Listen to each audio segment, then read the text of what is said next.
गुरु से अधिक ना कोई ठहराई, मोक्ष पंथ नहीं गुरु बिन पाई। अब परमात्मा कहते हैं कि गुरु जी के बिना आपका कोई भी भक्ति मार्ग सफल नहीं हो सकता। उसके लिए उदाहरण भी दे रहे हैं। उसके लिए उदाहरण देते हुए परमात्मा बता रहे हैं कि तुम राम और कृष्ण जी को तो बहुत बड़ा मानते हो, उन्होंने भी गुरु बनाए।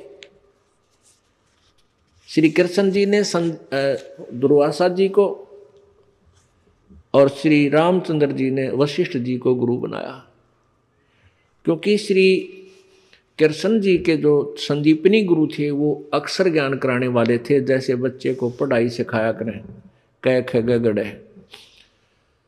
और दुर्वासा जी उनके आध्यात्मिक गुरु थे श्री कृष्ण जी के, और वशिष्ठ जी श्री रामचंद्र जी के आध्यात्मिक गुरु और साथ में अक्षर ज्ञान गुरु दोनों ही थे।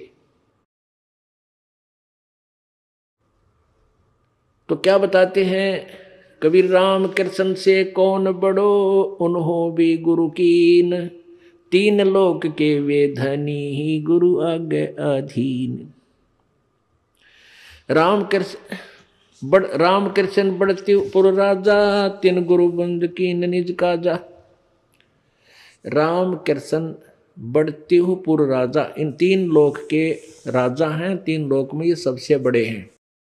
और इन्होंने भी गुरु जी की वंदना करके अपने सभी कार्यों को किया, गुरु जी की ही शरण देकर के गुरु बनाकर ही उन्हीं की आज्ञा अनुसार अपने सब कार्य किए।